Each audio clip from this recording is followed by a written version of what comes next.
पे जो head teachers हैं उसपे हम deputy head teachers, assistant head teachers, हमारे लोकल जो हेड टीचर्स हैं या प्राइमरी लेवल पे जो हेड टीचर्स हैं और हेड ऑफ डिपार्टमेंट्स हैं, इन सबको इंक्लूड करेंगे और हम उनके बारे में देखेंगे कि उनको कैसे एक इफेक्टिव लीडरशिप बनाया जा सकता है और हमारी एमडीपी जो 2020 में है उसको क्या क्या सजेस्ट कर सकते हैं।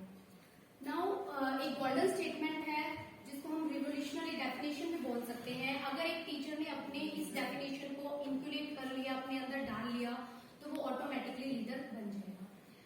पहले कहते थे कि लीडर्स पैदा होते हैं, लेकिन नहीं, लीडर्स क्रिएट किए जा सकते हैं। तो leadership is an influence of personal power that creates progressively advancing community towards the common purpose होना चाहिए। लीडर्स जो होते हैं पर्सनल पावर ऑक्यूपाई करें, ना कि पोजिशनल पावर। राहुल गांधी थे, उनके पास पोजिशनल पावर थी, और हमारे महात्मा गांधी थे, उनके पास पर्सनल पावर थी, और उनके फॉलोअर्स भी हमें पता है दोनों के कितने ज्यादा। तो एक टीचर को इस चीज का बहुत अच्छे से ध्यान रखना चाहिए।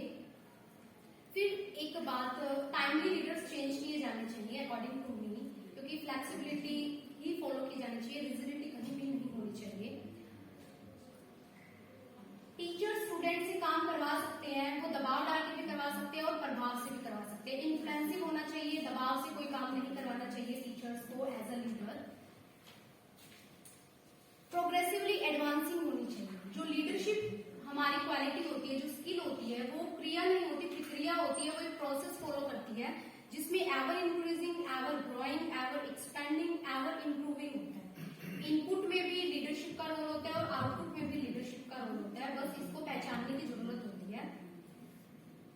स्पिरिचुअल ऑर्गेनाइजेशंस होते हैं, हमारे यहाँ पे भी है, रिलीजियस ऑर्गेनाइजेशंस भी हैं, वहां पे लीडर्स इतने अच्छा रोल प्ले करते हैं। हमारे टीचर्स को अच्छी खासी सैलरी मिलती है, लेकिन वो लीडर्स अच्छा रोल प्ले नहीं करते। कहाँ कमी रहती है वो हमें पता करना है। उसमें सैलरी भी मिलती है हमारे टीचर्स को, लेकिन जो रिलीजियस ऑर्गेनाइजेशंस होते हैं वहाँ कोई इंसेंटिव्स नहीं होता, कोई एचआर पॉलिसी नहीं होती, कोई बोनस नहीं होता, लेकिन वहाँ पे लीडरशिप बहुत अच्छी होती है। तो हमारे टीचर्स के अंदर ये लीडरशिप क्वालिटी क्यों नहीं है? क्वेश्चन मार्क है इस सबसे बड़ा। तो क्वेश्चन टीचर्स जो है वो अपने हेड एंड हार्ट के साथ आए। फॉलोइंग कुछ सजेशंस हैं कि हम अच्छा लीडर्स कैसे प्रिपेयर कर सकते हैं स्कूल लेवल पे टीचर्स को। चेंजिंग इन्वायरमेंट के फॉर्मल प्रोग्राम्स एक जरूरी नहीं है कि फॉर्मल प्रोग्राम से हम एक अच्छा टीचर्स क्रिएट कर सकते हैं। बहुत सारे टीचर्स हैं वो अलग अलग बैकग्राउंड से आते हैं, अलग अलग स्किल ऑक्यूपाई करते हैं, उनका कल्चर अलग होता है, तो उनको इंडिविजुअल नीड के अकॉर्डिंग ट्रेनिंग प्रोवाइड करो। टाइम टू टाइम उनको ट्रेनिंग प्रोवाइड करी जानी चाहिए। हम ये सजेस्ट करते हैं कि इंक्रीज कॉम्प्लेक्सिटीज। लीडरशिप को बनने के लिए कुछ टाइम चाहिए, ये नहीं है हम रातों रात लीडर बन जाएंगे, नहीं। तो उसकी कॉम्प्लेक्सिटीज को कैप्चर करने के लिए इंडिविजुअलाइज्ड और पर्सनल सपोर्ट प्रोग्राम्स फॉलो करने चाहिए। Group work, learning communities, collaborative work with in across schools में होने चाहिए।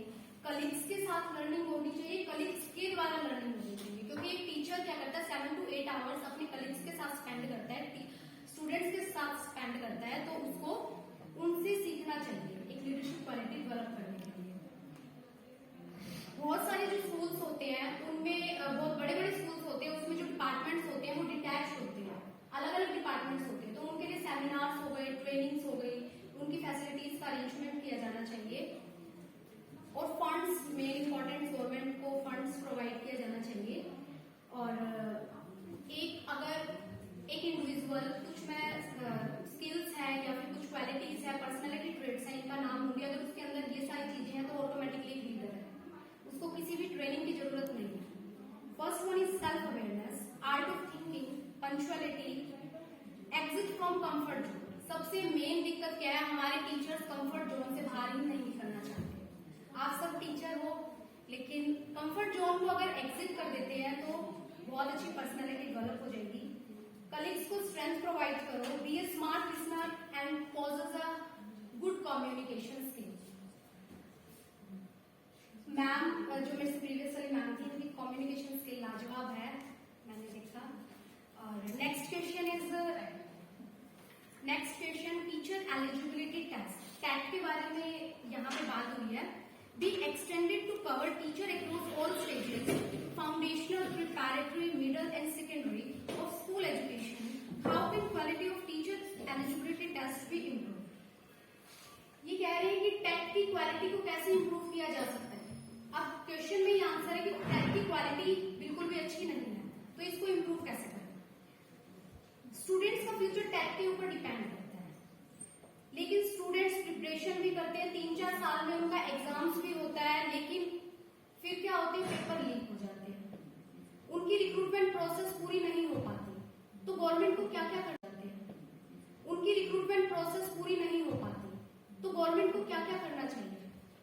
एक स्कैम के बारे में बताना चाहूंगी। जनवरी 2020 में, अब रिसेंट भी हुआ है, हमारा रिट एग्जाम जो है लेवल 2 का वो कैंसिल किया गया है और उसमें 62,000 नई पोस्ट निकाली है। ये सिर्फ पॉलिटिक्स है, वहां पे इलेक्शंस का खेल है, तो बच्चों को वो करने के लिए।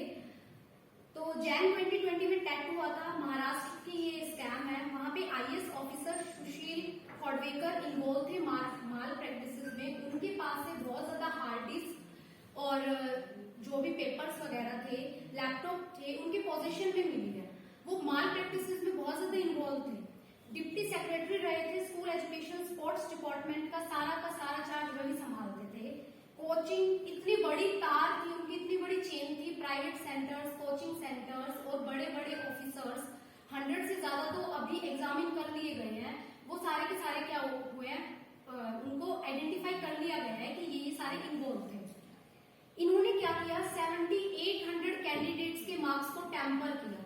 अब आप देख सकते हो 7800 कैंडिडेट्स के मार्क्स टैंपर करना, और जो इलिजिबल थे कैंडिडेट्स उनके साथ कितना सब कुछ हुआ। तो टेट की क्वालिटी तो कुछ भी नहीं है।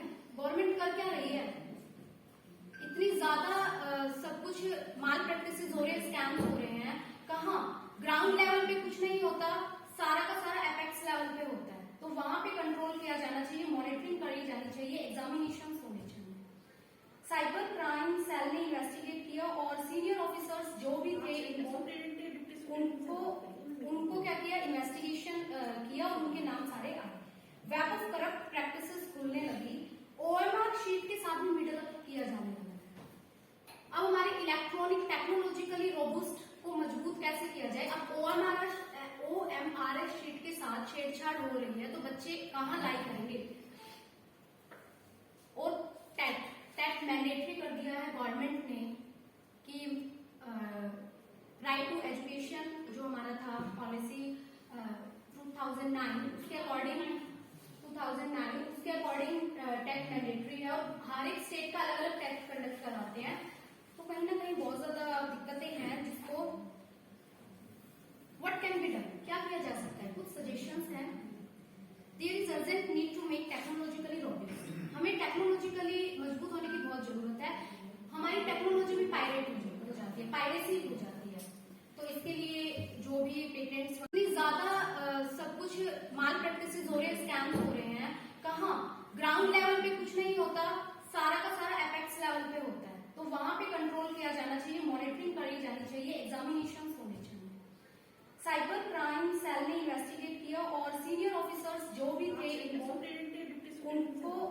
उनको क्या किया, इन्वेस्टिगेशन किया और उनके नाम सारे आए। वेब ऑफ करप्ट प्रैक्टिसेस खुलने लगी, ओएमआर शीट के साथ भी मिडल अप किया जाने लगा। अब हमारे इलेक्ट्रॉनिक टेक्नोलॉजिकली रोबुस्ट को मजबूत कैसे किया जाए। अब ओएमआरएस शीट के साथ छेड़छाड़ हो रही है, तो बच्चे कहाँ लाई करेंगे। और टेट मैंडेटरी कर दिया है गवर्नमेंट ने कि राइट टू एजुकेशन जो हमारा था पॉलिसी 2009, उसके अकॉर्डिंग टेट मैंडेटरी है और हर एक स्टेट का अलग अलग टेट कंडक्ट कराते हैं। तो कहीं ना कहीं बहुत ज्यादा दिक्कतें हैं, जिसको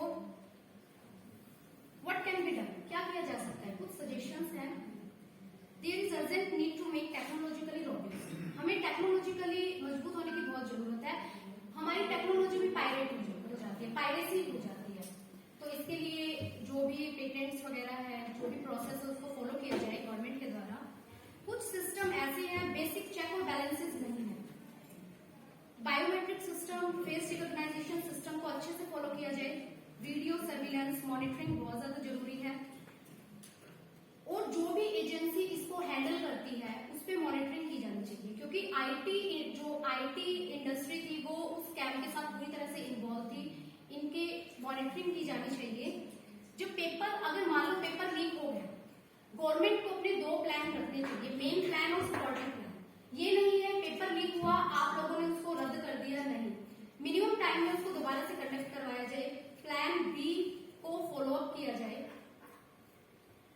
यहाँ पे रेगुलर मैकेनिज्म की जरूरत है। सेंटर्स का रजिस्ट्रेशन किया जाए, जहाँ पे बच्चे एग्जाम देते हैं वहां पे सेंटर्स को रजिस्टर्ड किया जाए, कोई माल प्रैक्टिस तो नहीं होगी।